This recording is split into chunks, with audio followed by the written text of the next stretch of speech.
বন্ধুরা, তোমাদের সকলকে স্বাগত জানাই অর্পিতার রান্নাঘরে।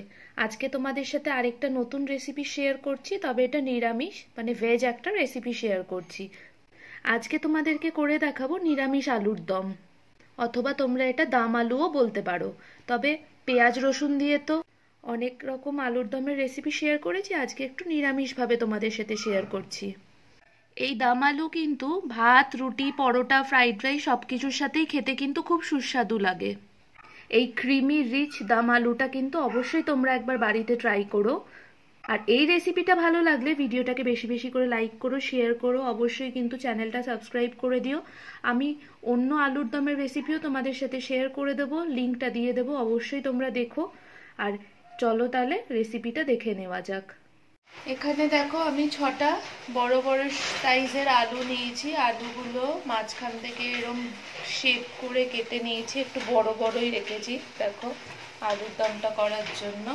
এবার আলুটা ভালো করে ধুয়ে পরিষ্কার করে নিয়েছি। এবার আলুটা একটু অল্প একটু নুন দিয়ে একটু মাখিয়ে রাখবো। একটা মশলা বানিয়ে নেব, সেটাই তোমাদের আগে শেয়ার করে নিচ্ছি। এখানে দেখো হাফ তিল নিয়েছি আর হাফ পোস্ত, এক বাটিতে হাফ তিল আর হাফ পোস্ত। আর এদিকে নিয়েছি হচ্ছে কাজু আর কিশমিশ। আর এখানে নিয়েছি আদা আর কাঁচা লঙ্কা। কাঁচা লঙ্কার ঝালটা তোমরা যেরকম ঝাল খেতে পছন্দ করো সেই অনুযায়ী ঝালটা ব্যবহার করবে। এবার এই সবগুলো দিয়ে একটা পেস্ট বানিয়ে নেব। এবার দেখো একটা কড়াই বসিয়ে নিয়েছি। কড়াইতে সবার প্রথমে দিয়ে দিলাম সর্ষের তেল। আলুগুলোকে একটু ভেজে নেব সবার প্রথমেই, তেলটা গরম হয়ে গেলে।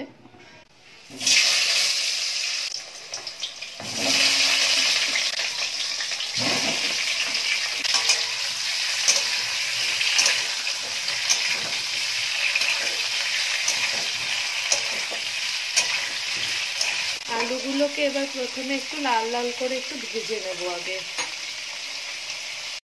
দেখো আলুগুলো ভালো করে লাল লাল করে ভেজে নিয়েছি। এবার এই আলুগুলো আগে একটা পাত্রে তুলে নেব।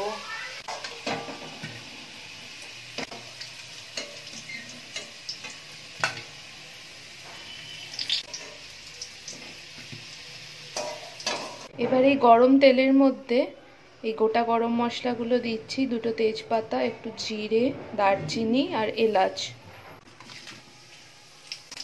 গরম তেলে এই গোটা গরম মশলা দিলে কিন্তু খুব সুন্দর একটা গন্ধও বেরোয়। হালকা একটু নাড়াচাড়া করে নিলাম। এবার এর মধ্যে দিয়ে দিচ্ছি টমেটো কুচি।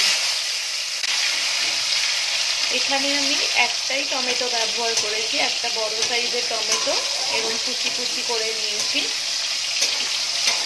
গোটা গরম মশলার সাথে টমেটোটা একটু নাড়াচাড়া করে নিলাম। এবার যে পেস্টটা বানিয়ে রেখেছিলাম তিল, পোস্ত,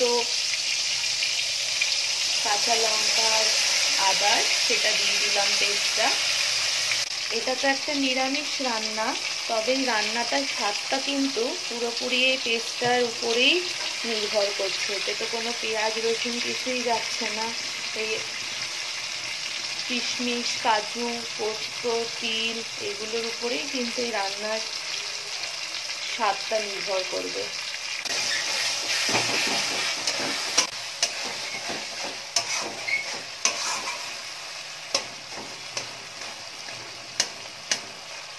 এইভাবে আলুর দমের জায়গায় তোমরা যদি পনির দিয়েও করতে চাও, এই একইভাবে কিন্তু তোমরা করতে পারো নিরামিষভাবে।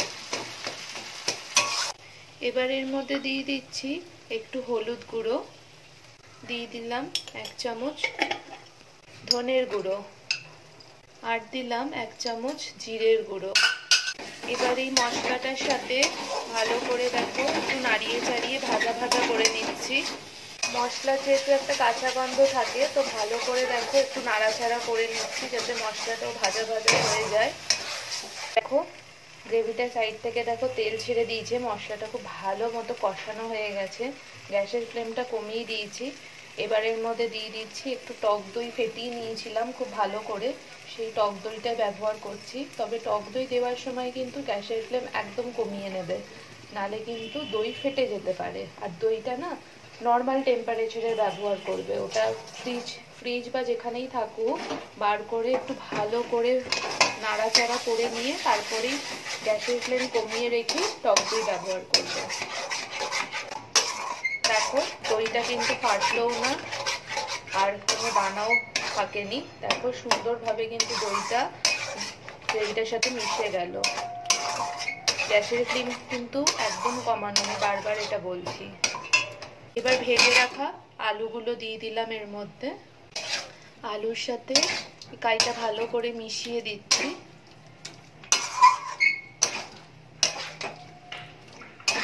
এবার এখন নুন ব্যবহার করছি এর মধ্যে, পরিমাণ মতো নুনটা ব্যবহার করবে। নুনটা আগে দিইনি, এখনই দিলাম। আবার একইভাবে নুনটাও মশলা আর আলুর সাথে কিন্তু খুব ভালো করে মিশিয়ে নিচ্ছি। এবার জল ব্যবহার করছি এর মধ্যে। এখানে আমি ছোট বাটির 1 বাটি জল দিলাম। তোমরা গ্রেভিটা যেরকম রাখতে চাও সেই অনুযায়ী জলটা ব্যবহার করবে। বা জলটা দেওয়ার পর দেখো ভালো করে মিশিয়ে নিলাম। এটা তোমরা চাইলে মাখো মাখো করতে পারো, আবার একটু ঝোলঝোলও করতে পারো আলুর দমটা। তবে আমি একটু ঝোলঝোল রাখবো, কারণ কি ঠান্ডা হয়ে গেলে কিন্তু গ্রেভিটা অনেকটাই কিন্তু টেনে যায়, তাই একটু প্রথমে একটু ঝোলঝোলই রাখবো। এবার গ্রেভিটা একটু ভালো করে ফুটতে রাখলাম, আলুগুলোও যাতে ভালো করে সেদ্ধ হয়ে যায়, আলুর মধ্যে যাতে গ্রেভিটা ঢুকে যায়। দেখো ঝোলটা অনেকটা ছিল, দেখো কমেও এসছে। আমি এরকম ঝোলঝোলই রাখছি, তবে এটা ঠান্ডা হলেও কিন্তু বেশ মাখো মাখোই হয়ে যায়। তবে যেহেতু টক দই ব্যবহার করেছি, তো একটু টক টক ভাবের জন্য, ব্যালেন্স করার জন্য দিয়ে দিলাম সামান্য একটু চিনি।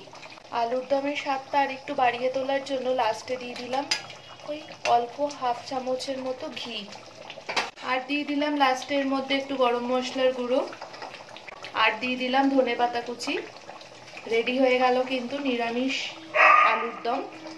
এইভাবে আলুর দম একবার তোমরা অবশ্যই বাড়িতে ট্রাই করো। এই আলুর দমের স্বাদটা কিন্তু দুর্দান্ত হয়, না বানালে বুঝতে পারবে না। আর এটা কিন্তু ভাত, পরোটা, রুটি সব কিছুর সাথেই ভালো লাগে, রাইস বলো, সব রকম আইটেমের সাথে। তবে আজকে নিরামিষভাবেই তোমাদের সাথে শেয়ার করলাম। আবার কোনো দিন নয় পেঁয়াজ রসুন দিয়েও করে দেখাবো, তবে নিরামিষ দিনে এটা একবার ট্রাই করো। এই রেসিপিটা ভালো লাগলে ভিডিওটাকে বেশি বেশি করে লাইক করো, শেয়ার করো। অবশ্যই কিন্তু আমার চ্যানেলটা সাবস্ক্রাইব করে দিও, আর পাশে থাকা বেল আইকনটা অন করে দিও, যাতে তোমরা আমার সকল ভিডিও নোটিফিকেশন পেয়ে যাও। আবার হাজির হব আরেকটা নতুন রান্না নিয়ে। সবাই ভালো থেকো, সুস্থ থেকো।